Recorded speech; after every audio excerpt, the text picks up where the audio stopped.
కుసుమహర కుసుమహర కుసుమహర. ఇప్పుడు 23వ టాపిక్ ఏమిటంటే నామ అపరాధము, భక్తుల పట్ల అపరాధము, ముక్తి, సేవా భాగ్యం గురించి డిస్కషన్ జరుగుతుంది. ఇక్కడ ఏంటంటే పరమార్థ మార్గములో వెళుతున్న వారికి ఆధారము కలుగు చేయనిది ఏది? మనం ఈశ్వరుని వైపు పయనిస్తుంటే పూర్వ పాపకర్మలు మనకు అడ్డగిస్తూ ఉంటాయి. పాపి అనేవాడు ఎల్లప్పుడూ రాజుకు, సమాజానికి భయపడుతూ ఉంటాడు. ఎందుకంటే వాడు చేసిన తప్పిదానికి వాడినే శిక్షించుకుంటాడు వాడు. సో వాడు భగవత్ చింతన చేయలేడు. అయితే భక్తి చేయటం వల్ల పాపం వల్ల కలిగే అనర్థాలు తొలగిపోతాయి. పరమార్థములు పాపమే కాదు, పుణ్యం కూడా బాధాకరమే గుణం. ఎందుకంటే అవి బంగారు సంఖ్యలు అన్నాడు. క్షీణే పుణ్యే మర్త్యలోక శాంతి. పుణ్యం ఫలముగానే ధనము, పదవి, సంతానం అన్నీ లభిస్తాయి, కానీ పరమాత్మ దూరం అవుతాడు. భక్తి చేసినలా పదవి, కీర్తి, సంసార వ్యామోహము వీటి యందు విరక్తి కలుగుతుంది, అంటే ఆసక్తి పోతుందని అర్థం. అదే పాపం వల్ల, పుణ్యం వల్ల, ప్రారంధం చేత కలిగిన ప్రతిబంధనములన్నీ భక్తిలో నశిస్తాయి, పోతాయి. అంటే ప్రారంధం చేతనైనా ఏదైనా అనారోగ్యం వస్తే మూలుగుతున్నైనా సరే రామ రామ కృష్ణ కృష్ణ అనుకుంటుంటాం. దానివల్ల ప్రారంధం తగ్గుతుంది. అయితే భక్తి వల్ల సంగదోషం చేత వచ్చే ప్రతిబంధకాలు దూరం అవుతాయి. చెడు సాంగత్యం చేయాలంటే దుస్సాహంగా, అంటే భరించలేనిదిగా ఉంటుంది ఇది భక్తులకు. నీవు కూడా దుశ్శీలులకు భారం అవుతావు. కాబట్టి నీవు తులసి దళం వేసి భగవత్ నివేదన చేయకుండా భోజనం చేయకు అంటున్నారు.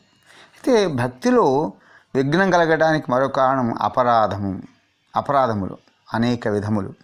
వీటిలో ముఖ్యమైన భగవంతుని పట్ల అపరాధము, భక్తిలో అపరాధము, భక్తుల ఎడల అపరాధము, భగవంతుని పట్ల జరిగే అపరాధములు ఎన్నో ప్రకారములు. ఇప్పుడు భగవంతుడు ఏ విధంగానే ఉంటాడు అని మనం నిర్ధారించకూడదంట. ఎందుకంటే అనంత గుణశీలుడు, ఇతని రూపం గుణం ఇదేని మనం ఎలా నిర్ధారిస్తాం? అట్లా ఈ విధంగానే ఉన్నాడు అని నిర్ధారించడం భగవత్ స్వరూపం పట్ల మనం చేసే అపరాధం. ఇంకోటి ఏంటంటే యాక్చువల్గా భగవద్ అపరాధం చెందినవే నామ అపరాధములు. భక్తుని భగవన్ నామమును ఇతర సాధనములతో తుల్యముగా చూచుట ఒక అపరాధం. అంటే ఏమిటంటే నేను చేసే నామం గొప్పదని, ఇతర నామం కంటే మనం చాలా అన్యమైనటువంటి గొప్పదని మనం ఇతర నామం తక్కువ చేసి మాట్లాడరాదు. అది మహాపాపం. అంటే నీ నామం ఫలించదు, అపరాధం కదా. అలాగే జీవేశ్వరులలో నామరూపములు విభజించబడినాయి.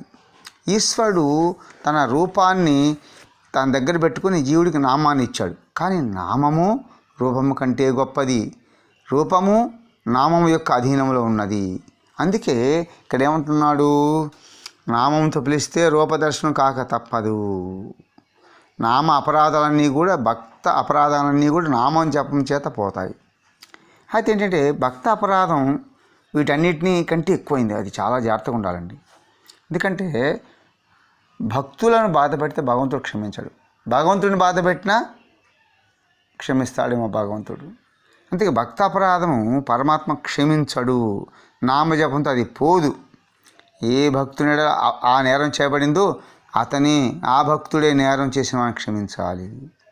అందుకే దుర్వాసుడి విషయం తెలిసిందే. అంబరీషుని అవమానపరిచి ఒక కుర్చీ అనే రాక్షసుని పంపగా ఆ దుర్వాసుని మీదకు విష్ణు చక్రం వచ్చింది. చివరికి విష్ణువు ఆపలేకపోయాడు ఆ విష్ణు చక్రాన్ని. దుర్వాసుడు చివరికి ఏం చేశాడు? అంబరీషుని కాళ్ళ మీద పెడితే శరణ కోరగా అతడే క్షమించగలిగాడు. అంతటితో అది ఆగిపోయింది. కాబట్టి ఇంకొకటి చెప్పాడు హరనాథ్. ఇంకా ముందుకు వెళ్ళి ఏమన్నాడంటే, నువ్వు ఎవరినైతే నిందించావో ఆ భక్తుని మీదకి నీ తరంగాలు వెళ్ళవు. ఎందుకంటే అతని వైబ్రేషన్స్ అన్నీ కూడా ఫుల్ పరిపూర్ణ పవిత్రంగా పాజిటివ్గా ఉంటాయి. అవి తిరిగి వస్తాయి. ఎంత పవర్ అంటే 1/10 పవర్ తిరిగి వచ్చి నీ కృష్ణ భక్తి నాశనం చేస్తాయి. అది కృష్ణ భక్తి లేదనుకో నీకు వ్యాధులు, అనేకమైన పీడిత రోగాలతో బాధపడుతూ ఉంటారు. అందువల్ల భక్తుల నింద చాలా ప్రమాదకరం అంటున్నాడు హరనాథ్. ఇంకొక చిన్న విషయాన్ని కూడా ఇక్కడ చెప్తాడు. పాలహరనాథ్ 2లో లెటర్ 50లో అమ్మకు రాస్తూ ఏమంటున్నాడంటే, ఇతరులలోని లోపాలను నిన్నుతూ ఉంటే వాటిని గురించి పదే పదే మనసులో స్మరణ చేసేవారిని కృష్ణుడు అన్నాడు తన పరివారంలోనికి లేదా కుటుంబంలోని వారిగా స్వీకరించాడు. చూడండి, లోపాలు నిండుతుంటేనే ఇంకా నిందల కాదు ఇక్కడ. అందువలన కృష్ణుని పరివారంలో కుటుంబంలో నీవు కూడా ఉండాలి అనుకుంటే ఇతరుల పాపములకు సంబంధించిన విషయాలన్నిటికీ తలుచుకొనకు అంటున్నాడు. వాటిని నీ మనసులోకి రానివ్వకుంటున్నాడు. అంతేకాదు, నీ దోషములు సర్వదా మనం చేసుకుంటుండు. ఇది ధర్మ సంచయనం చేసుకోవడానికి పుణ్యం ప్రోగు చేసుకోవడానికి ఇదే ఉపాయం. అది కాబట్టి find faults with in you. కాబట్టి కేవలం పూజ, పఠనం, దైవారాధన, సద్గంధ పారాయణ, తీర్థ దర్శనాలు చేసినంత మాత్రం అది ధర్మం కాదు. చూడండి ఎంత క్లియర్గా చెప్పాడు. అందుకే చెప్తాడు, మనం గంగలో మునిగాము, మరి పాపాలు పోయి అనుకుంటాం, పాప బుద్ధి పోలేదే. దీనికి ఎగ్జాంపుల్గా మనం ఎప్పుడు చెప్పే కదే. కాబట్టి ఏమిటి, బావ గారు బతిమలాడతారు పాండవులు తీర్థయాత్రకు వెళ్తూ.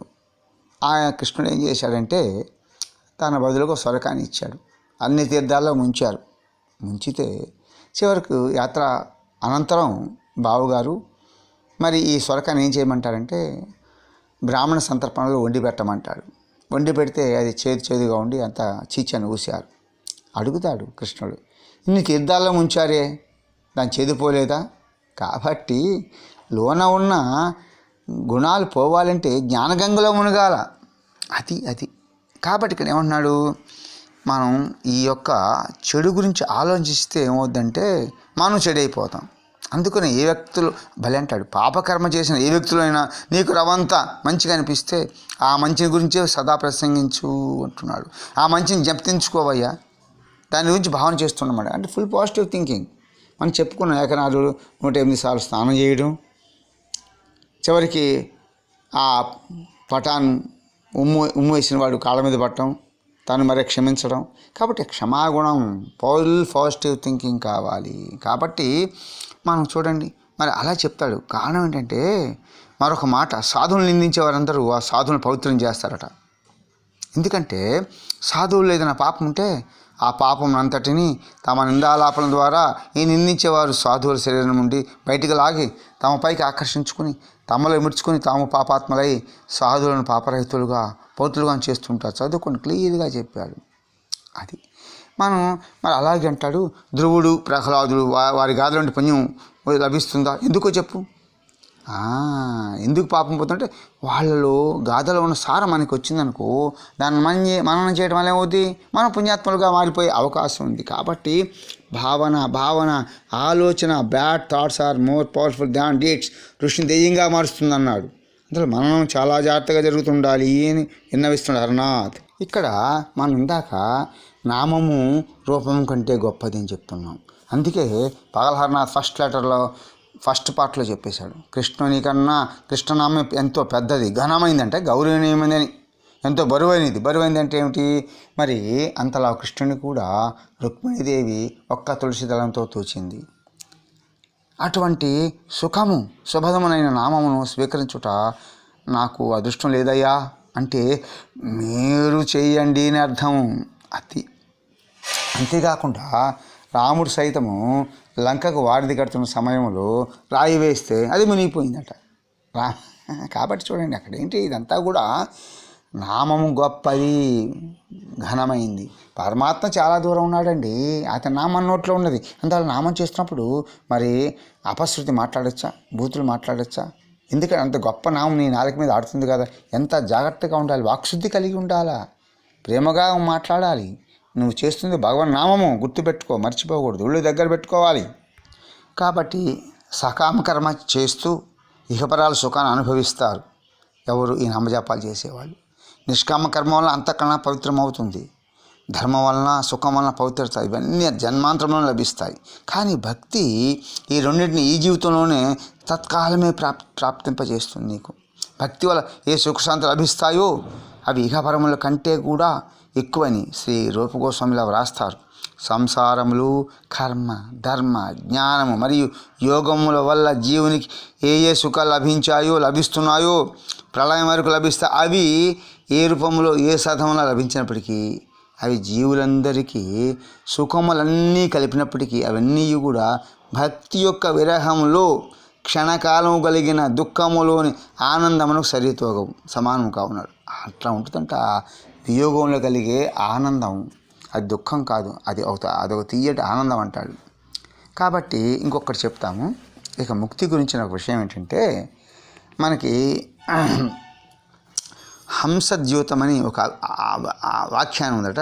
ఒకసారి నారద మహర్షి భూమికి వచ్చినప్పుడు ఈ లోకయాత్రలో వ్రజవాసులు అనూహ్యానందమును చూసి తాను కూడా వారి ప్రేమలో నిమగ్నమై దుఃఖించసాగాడట. ఒక గోపిక వీరిని చూసి, ఈ దేవర్షి పుత్రులు భక్త శిరోమణి, తలచిన తక్షణమే పరమాత్మ ధ్యానం చేరగలరు. అటువంటి మహానుభావులు నారద మహర్షి ఎందుకు దుఃఖిస్తున్నారు అని ఆశ్చర్యంతో మహర్షిని నమస్కరించి అడిగిందట. నారదులు ఇలా చెప్పారట, ఇంతవరకు మోక్షం పొందిన జీవులు దురదృష్టవంతులు.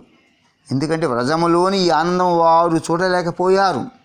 ఇది చూసిన వారు ముక్తి పొందినచో వారి ముక్తి కూడా సఫలమయ్యేది అని తలుచుకొని ఆయనకి దుఃఖం వచ్చిందంట.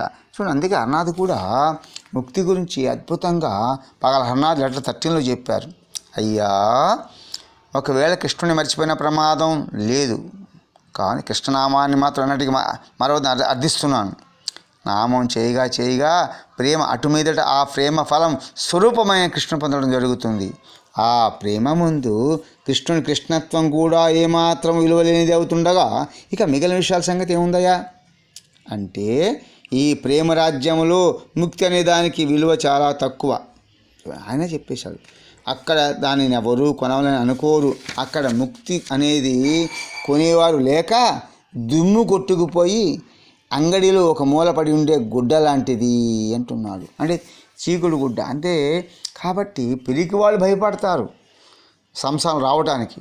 ఆయన కోసం ఏ అవతారమైనా ఎంత తక్కువ జన్మని ఎత్తుతూ ఉంటారు. ఆయనతో రావడం పోవటమే ఆనందం అంటారు. వాళ్ళే ముక్త జీవులు కంటే గొప్పైన ఆంతరంగికులు పార్షదులు అంటారు.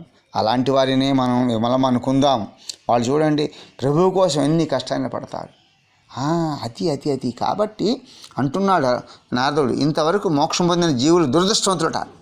వ్రజములోని ఈ ఆనందమునకు వారు చూడలేకపోయారట. మన ముక్తి పొందారుగా, ఇక్కడ రారు కదా, ఆ భవంతులు ఉండిపోతారు. ఇది చూసిన వారు ముక్తిని పొందినచో వారి ముక్తి కూడా సఫలమయ్యేదట అని తలుచుకుని దుఃఖపడుతున్నాను అంటాడు. కాబట్టి ఇన్ని సాధనలు ఎందుకు? దుఃఖము వెంటనే పోవాలి, నిరతిశయ ఆనంద ప్రాప్తి జరగాలి అని. కానీ భక్తి సుఖమునకు సాధన కాదయ్యా, సుఖస్వరూపమే భక్తి. అది భక్తి సుఖమునకు సాధన కాదు, సుఖస్వరూపమే భక్తి, ఫలరూపమే భక్తి. ఎప్పుడు శ్యామసుందరుడు మురళి వాయిస్తూ తన నఖ చంద్ర కాంతి చేత హృదయాంతకారమును పోగొట్టుకును, అప్పుడు సుఖము, శాంతి, పవిత్రత, జ్ఞానం వీటికి వదమే ఉందయ్యా. కాబట్టి మరణించిన తర్వాత కూడా ధర్మకార్యముక ఫలం లభిస్తుంది. కాబట్టి భక్తుడు భక్తి కొరకు ముక్తిని కూడా వదులుకున్నాడు. రోమాంచం చేత శరీరం పులకరిస్తుంది, భక్తితో మనసు ఆనందం అవుతుంది. ప్రేమ ఆస్తుల ప్రవాహంతో ముఖశోభ ఇనుముడించింది, కంఠం గద్గదమైందట, వాక్కు గద్గదమైంది. ఈ విధంగా చూడండి, వాళ్ళు హరనాథ్ ఎంత బాగా చెప్తాడు చూడు. ఇవన్నీ కూడా హరనాథ్ చెప్పించున్నట్లే. శ్రీకృష్ణ సేవలో మునిగిన మాకు ఇతరుల వైపు చూడటానికి క్షణం కూడా తిరిగెళ్తుంట. శ్రీకృష్ణ సేవలోని ఆనందం ముందు బ్రహ్మానందం కూడా తుచ్చమని చెప్తారు. ఒక లేఖలో అద్భుతంగా రాశాడు. కృష్ణ హరా కృష్ణ హరా కృష్ణ హరా.